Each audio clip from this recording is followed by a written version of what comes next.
Ladies and gentlemen, boys and girls, welcome to another Bullet Mouse Pickles video. So, got some games here to show you, and something that I'm very happy to get a hold of. So, first off, you might see everything's moved around a bit because I picked up a TV off Gumtree. It was free. It is a Sony Trinitron, I think it's FG36, so it's 36 inch Sony Trinitron. These are probably some of the best TVs for retro gaming in my opinion. I know that PVMs do give you the better quality on them, but on this, quality is fantastic. It's a high quality screen on it, nice and big. Pixels so sharp you can cut your eyes on them. Brilliant. So, onto the main pickups anyway. So, I'll show you just some of the charity shop stuff first. So I picked up two DS games in the charity shop. I got Lego Star Wars The Complete Saga on the DS, as well as this game which I've been playing on, it's made me laugh. Elite Beat Agents. So, you are a group of dancing agents who are sent into situations to help people dance into songs. From someone trying to get their pregnant wife to the hospital, running through traffic, to Avril Lavigne's Skater Boy, to helping someone who doesn't really like water but is a sailor sing to, dance to in the Navy. Well, the YMCA in respect to that. Game is very quirky, very unique in that respect.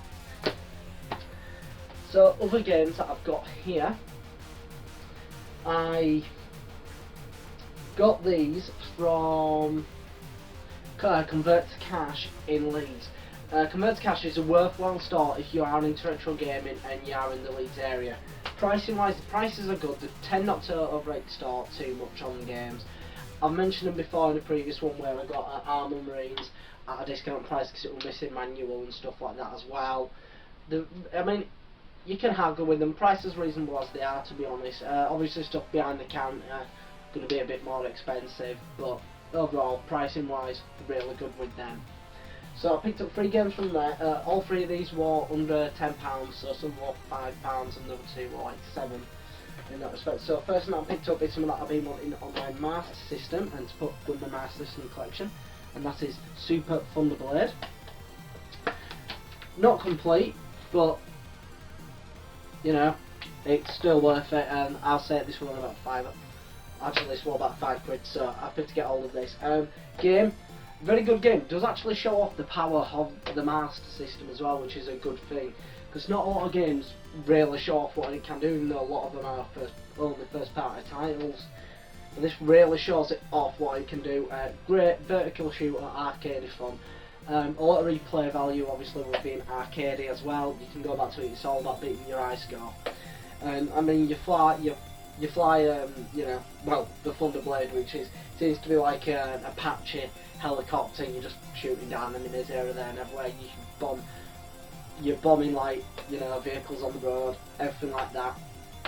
Game is very unique, and I like it a lot, and it's a good addition to my system. The next one I got from there was for the Mega Drive, and that is Zero Tolerance. So this game, I think it were only about £7 from them, if I remember. Yep, it was £7, and I did not know what this was. I looked on the back and the pictures aren't the most clear thing ever, so I wasn't sure what it was. I played this, and little behold to me, it is a first-person shooter on the Mega Drive, and it looks really good as well. It kind of cheats a little bit though. It's only like a top area of the screen is, you know, the first-person view with the enemies on. You've got a map at the bottom. You've got which character you've selected, so you can choose from different characters. As soon as that character dies, though, you have to choose another one to replace them as well. Big shame though that it doesn't take advantage of a 6-button controller. To be honest, it would have been better if it did. But overall, the game is fun. It's fun. It's laborious though a bit as well. But the game does. It's kind of unique. First-person shooter on the Master System. I know you can get like Doom and stuff like that. Or I mean, not on Master System, on the Mega Drive. I know you can get Doom and that on 32X. And you know, there are first-person shooters, and there are games that have first-person levels as well, like Toy Story, for example, which has the first-person level when you're going trying to get through the, you know, hand-grabbing machine. The claw. Anyway, but yeah, after to get all this, we came complete as well. So it is on a longer cartridge. This, since it's from Accolade, it uses the Accolade case on it, so it's not the normal Mega Drive case, and it's not the EA type case. But again, very happy to get hold of that. Anything to add to my Mega Drive collection. And next one that I got for my Mega Drive is this game, and it's a fun little quirky platformer, and it is Taz in Escape from Mars. So playing this one, you play as Taz, use your swift attack to go around and beat enemies, but you come across like Martin the Martian, Yosemite Sam, the Thing, stuff like that, but you're going through all different worlds and stuff like that, so it is unique, very quick. You don't really get many power-ups though, but you can pick up rocks to fall through, which is something in and of itself. But yeah, the game kind of has a maze-like quality to it, where, like, you know, you go into different parts of the level before getting to the end and everything like that. The game is very unique, and it looks really good as well. It's colourful, cartoony, but that's really what you should expect from these Warner Brother games on the Mega Drive. Most of the Warner Brother games are good. I mean, I've got the Warner Brothers Buster's Hidden Treasure, Tiny Toons by Konami, and that game is fantastic. Apart from it plays the same tune over again. This is more music than that. Just saying. But yeah, pick them up. But yeah, I'm happy to get stuff on the Mega Drive. It is starting to go up now in prices, stuff for the Mega Drive, so I'm hoping that I'm not going to be priced out of it. But getting games like that, which are good for under a tenner, is what retro gaming is like. You get these deals, you get some cheap games, and you give them a whirl, and they end up turning out to be good. That's the main thing. So, I've got some PS4, PS2 games here as well, which I got off the sale from Gumtree. He'll put some up, and he will say, like, you know, 5 to 25 quid per game, and I'm like, look, what will you do for these 3 games? And he gave me a good price at about 20 quid. You know what, I'll take that. So, I needed these anyway for my collection, and that is Silent Hill 3, my favourite Silent Hill. Silent Hill 2 is my second favourite. Very happy to get that. All complete, by the way, as well. I'll just show you. All complete manuals and everything. Silent Hill 4 The Room. This is a bit of a controversial entry, because this wasn't originally meant to be a Silent Hill game. It meant to be something else. They just put the Silent Hill logo on it.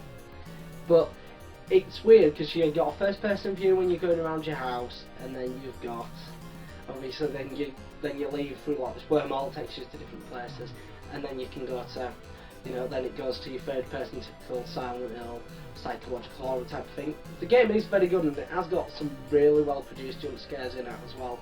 So happy to get hold of this one, even though it is a controversial title. And I got this, which I've been looking for a while. I've seen this online go for like 25 plus pounds. Seen it as well go for about 15, but I'm happy to get it finally. And that's Forbidden Siren. So this game is, you don't really attack enemies or fight them. You use what is called known as mind jacking. Well, sight jacking actually, and you can see where the enemies are, but you're looking through their eyes, which is a unique thing. So you can think, but you're mainly hiding from enemies. You're not running away from them. You never ever want to engage them because you can't really kill them. So being able to see them coming towards you is absolutely amazing. And it's a nice little feature. It brings a bit of strategy into it as well, but it does play up the psychological horror a lot as well. It's very Japanese horror, in the way that, you know, it's very suppressive, and, you know, it lures you into a sort of false sense of security, and then it gets you. Or when you think something's going to happen and it don't, It does a lot of stuff like that. You can get this on the PS3, like, you know, a bit of a high-res game, but I'm happy to get it on the PS2 because survival horrors, PS2. But to be honest, I think the PS2 were the last, like, well, in that generation which had good survival horrors. When they went on to the next gens, then it became all run and gun. Look at me, big muscles, Chris Redfield. I'm gonna punch this boulder down a hill. But we all know the stories about that. Now, this is a game. I've got another game here for the PS2. I've been looking for this game for a while. I've mentioned it a few times on my channel about how much I want this game. This game is really rare to get it in English, especially if in Europe, because most of them are Italian or French, which means they don't have English voices or all like that. I got this English game, so it's multilingual. Missing the manual, not too bothered, but I'm so happy to get hold of this game. When I unpacked it yesterday, I was giddy like a schoolgirl, pretty much, about getting this game. I've been wanting it for such a long time. I've seen, whenever you see it, it's always upwards of £150 upwards for that complete. You know, seeing them now though, they're going upwards now from £200 to £300 for this game. I paid €100 for this. By now, as soon as I saw it, I went, I have to get this, even though it hasn't got the manual. And I was thinking about it for at least a good couple of hours, or shouldn't I, and then I kept looking at the thinking, oh, maybe I'll find it cheaper, maybe I'll find it cheaper. No, I didn't. It was a lot more expensive, maybe £200 more expensive than the ones that I was finding on, like, you know, eBay, even trying like Gumtree, stuff like that. If there's one like down south, I will happily drive down south to get it, sort of thing. Didn't find it on there. Happy to get it, and that game, of course, is a very controversial game. Rule of Rose. I finally have this game. You don't understand. I mean, yes, it doesn't have the manual, and case is a bit chewed up there, but I can replace that and put it in a nice fresh case.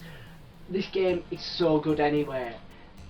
I've been playing on this game, not using the disc. I made a copy of this because I do not want this disc to get locked in the console when it dies and I'm unable to get it out, stuff like that. I'm using FreeMcBoo on a copy of this which I made to play it, because I've been wanting this game so long. I first downloaded actually an ISO off the net because I thought, I want to see this game everyone's going on about as a good survival horror, and I played about 15% of the game and went, right, I'm going to stop playing now. Not because it was bad, because I wanted the proper version to play. I wanted this game in my life. Pretty much. And the fact that I now have this game is amazing, and it means a lot to me to finally get this. This is one of those things, when you collect old video games, when you're a retro video gamer, there's these games that you want in your collection. Some people have it with like Luna, or you know, want Tombi on the PS1, stuff like that.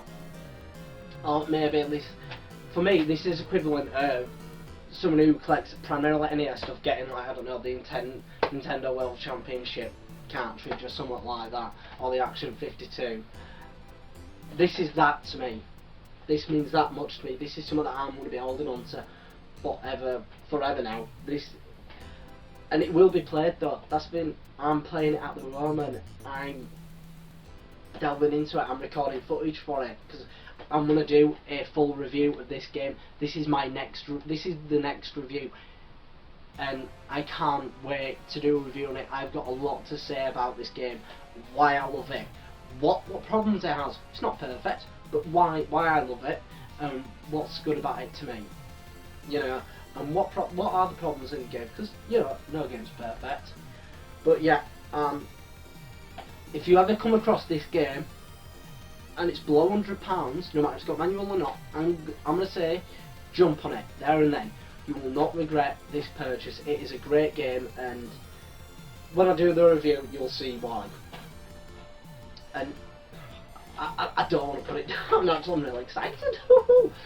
Oh my god. Just Yeah. Sorry, you got me on the moment. This is, I have to put it down. So, yeah, I've been Bullet Marv. I'd say my next video is going to be a review of that game. If you like my video, like it. If you dislike it, dislike it. Feel free to leave a comment in the section below. You know, feel free to share this video on social media. You can find me on social media at facebook.com/BulletMarvRetro reviews, at BulletMarvRetro on Twitter. I'm on the Retro Collect forum as well if you want to contact me through that. My name's Bullet Marv on there as well. I'm on collections.com, which I'm again Bullet Marv on that. And also, if you want to see more of my videos, just feel free to subscribe to see more upcoming videos. Feel free to go through my back catalogue. And yeah, thank you for watching. And as I say, at the end of every single video, apart from one, keep on gaming.